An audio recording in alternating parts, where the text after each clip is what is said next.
Hey guys, Lunar Spire 1127 here, bringing you Naruto chapter 583. Who is this? And yes, just like last week's chapter, this is another flashback chapter. We're continuing off with Kabuto's flashback. So in this chapter, Kabuto and the mother are healing Leaf Shinobi, and one of the shinobi that Kabuto is healing is none other than Orochimaru.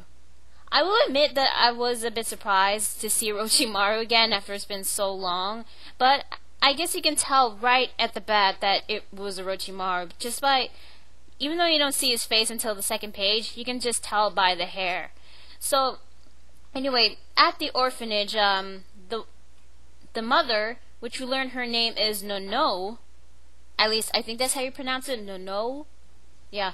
She's having a meeting with Danzo, and he's accompanied by two Anbu roots. One of them, I think is an Aburame because he has the goggles the same as Shino. So I'm assuming it's Aburame. But the second one was a bit surprising. The second one was Orochimaru. Apparently, before Orochimaru left the village, he used to work with Danzo.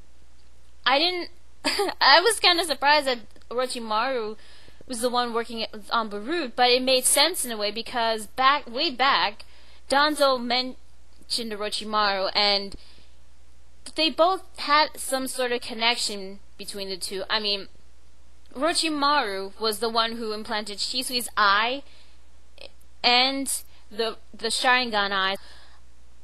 And from the third page, when you see Danzo, his right eye and his right arm are bandaged.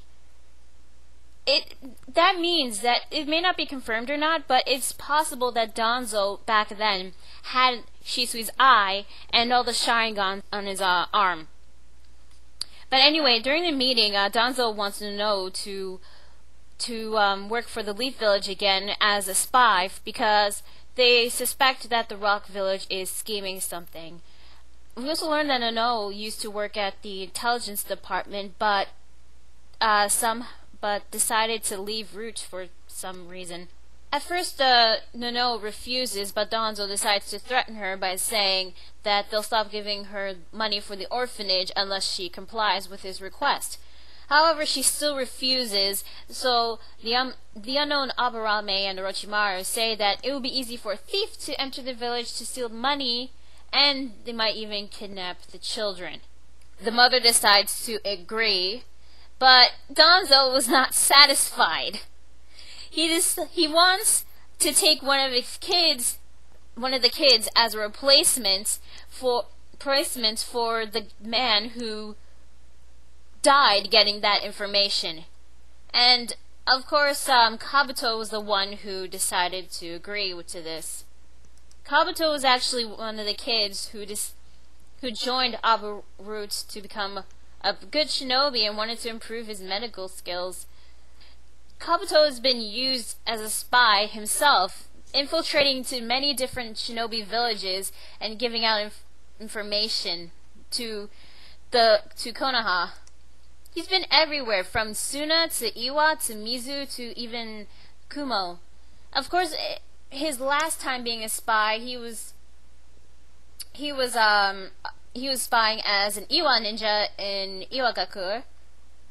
Fortunately, he was ambushed by one of the Iwa ninjas, and that said Iwa ninja, the one he managed to attack and injure, turned out none other than Nono. At least, that's what I assume it is, Nono. So, seeing that it was his own mother, he tried to heal her, try to save her life, but Nono, she kept asking, "Who are you?" And Kabuto was like, "It's me, mother, it's me, Kabuto." But then she says, "Who are you?" So Nono doesn't know who Kabuto is, and two more Iwa ninjas tried to capture him, but he manages to escape to a nearby river. During this time, Kabuto was staring at the river, trying to figure out why his own mother didn't recognize him, asking if he's changed. if being a spy for so long made him a different person. But while he was staring at the river, Orochimaru popped out, and that's how the chapter ends. Kabuto staring at the river, Orochimaru popping out of the river, actually, and saying, "You've become quite a nice shinobi. I do remember about you." So this chapter, I've gotta admit, I kinda liked this chapter. It was a bit better than last week's chapter, learning more and more about Kabuto and his character. Honestly, I do care about this character. As to what is supposed to be going on, honestly, I don't anymore.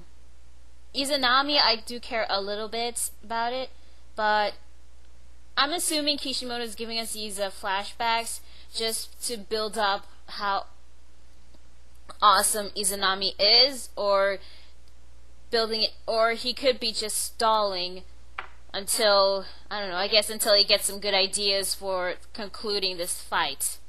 Also, it's possible that Kabuto might die, because if you ever think about it, whenever a character in this series gets like his own flashback story, they tend to die.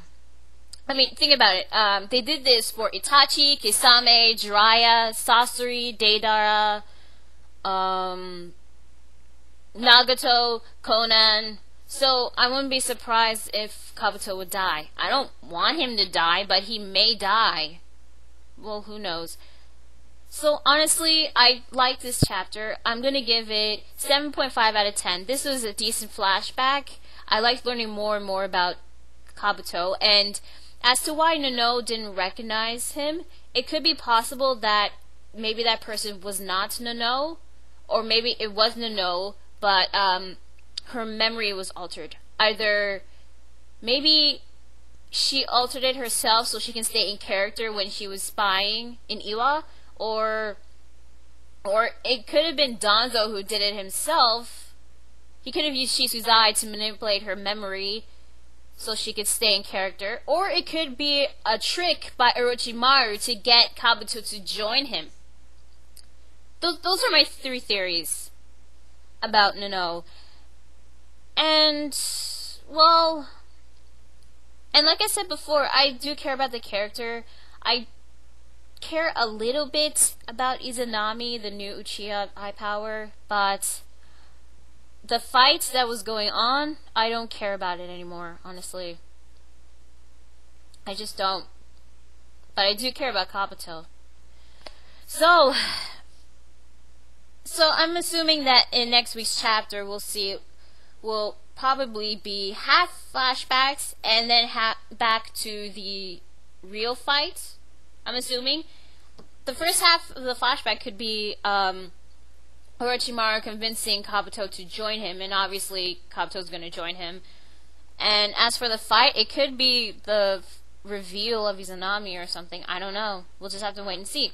So, not bad chapter for Naruto this week. Better than last week's chapter. So, Naruto chapter